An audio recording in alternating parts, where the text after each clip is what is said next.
Do marxismo cultural, Olavo de Carvalho. O Globo, 8 de junho de 2002.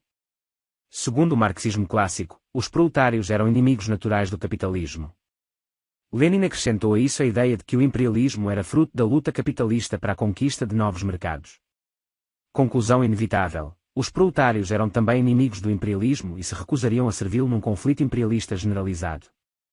Mais apegados a seus interesses de classe que aos de seus patrões imperialistas, fugiriam ao recrutamento ou usariam de suas armas para derrubar o capitalismo em vez de lutar contra seus companheiros proletários das nações vizinhas.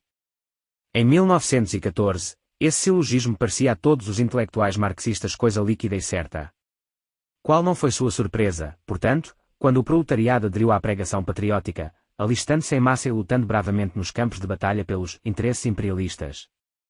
O estupor geral encontrou um breve alívio no sucesso bolchevique de 1917, mas logo em seguida veio a se agravar em pânico e depressão quando, em vez de se expandir para os países capitalistas desenvolvidos, como previam os manuais, a revolução foi sufocada pela hostilidade geral do proletariado. Diante de fatos de tal magnitude, um cérebro normal pensaria, desde logo, em corrigir a teoria. Talvez os interesses do proletariado não fossem tão antagônicos aos dos capitalistas quanto Marx e Lenin diziam. Mas um cérebro marxista nunca é normal. O filósofo húngaro György Lukács, por exemplo, achava a coisa mais natural do mundo repartir sua mulher com algum interessado. Pensando com essa cabeça, chegou à conclusão de que quem estava errado não era a teoria, eram os proletários. Esses idiotas não sabiam enxergar seus interesses reais e serviam alegremente a seus inimigos. Estavam doidos. Normal era György Lukács. Cabia a este, portanto, a alta missão de descobrir quem havia produzido a insanidade proletária. Hábil detetive, logo descobriu o culpado: era a cultura ocidental. A mistura de profetismo judaico-cristão, direito romano e filosofia grega era uma poção infernal fabricada pelos burgueses para iludir os proletários. Levado ao desespero por tão angustiante descoberta, o filósofo exclamou: quem nos salvará da cultura ocidental? A resposta não demorou a surgir. Félix Weil, outra cabeça notável, achava muito lógico usar o dinheiro que seu pai acumulara no comércio de cereais como um instrumento para destruir, junto com sua própria fortuna doméstica, a de todos os demais burgueses.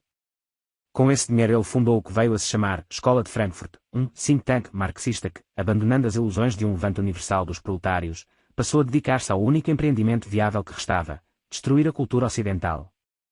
Na Itália, o fundador do Partido Comunista, Antonio Gramsci, fora levado a conclusão semelhante ao ver o operariado trair o internacionalismo revolucionário, aderindo em massa à variante ultranacionalista de socialismo inventada pelo renegado Benito Mussolini.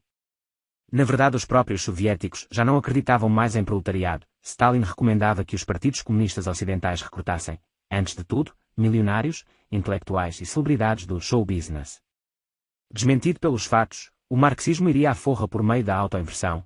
Em vez de transformar a condição social para mudar as mentalidades, iria mudar as mentalidades para transformar a condição social. Foi a primeira teoria do mundo que professou demonstrar sua veracidade pela prova do contrário do que dizia. Os instrumentos para isso foram logo aparecendo. Gramsci descobriu a revolução cultural, que reformaria o senso comum da humanidade, levando-a a enxergar no martírio dos santos católicos uma sórdida manobra publicitária capitalista, e faria dos intelectuais, em vez dos proletários, a classe revolucionária eleita.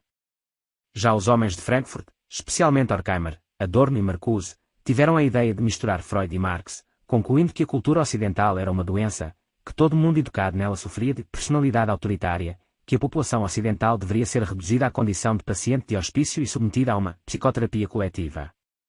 Estava portanto inaugurada, depois do marxismo clássico, do marxismo soviético e do marxismo revisionista de Edward Bernstein, o primeiro tucano, a quarta modalidade de marxismo, o marxismo cultural.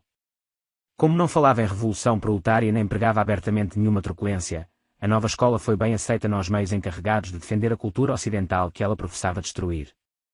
Expulsos da Alemanha pela concorrência desleal do nazismo, os frankfurtianos encontraram-nos a atmosfera de liberdade ideal para a destruição da sociedade que os acolhera. Empenharam-se então em demonstrar que a democracia para a qual fugiram era igualzinha ao fascismo que os pusera em fuga. Denominaram sua filosofia de teoria crítica, porque se abstinha de propor qualquer remédio para os males do mundo e buscava apenas destruir a cultura, destruir a confiança entre as pessoas e os grupos, destruir a fé religiosa, destruir a linguagem, destruir a capacidade lógica, espalhar por toda parte uma atmosfera de suspeita, confusão e ódio. Uma vez atingido esse objetivo, alegavam que a suspeita, a confusão e o ódio eram a prova da maldade do capitalismo. Da França, a escola recebeu a ajuda inestimável do método desconstrucionista, um charlatanismo acadêmico que permite impugnar todos os produtos da inteligência humana como truques maldosos com que os machos brancos oprimem mulheres, negros, gays e tutti quanti, incluindo animais domésticos e plantas. A contribuição local americana foi a invenção da ditadura linguística do politicamente correto. Em poucas décadas, o marxismo cultural tornou-se a influência predominante nas universidades, na mídia, no show business e nos meios editoriais do Ocidente.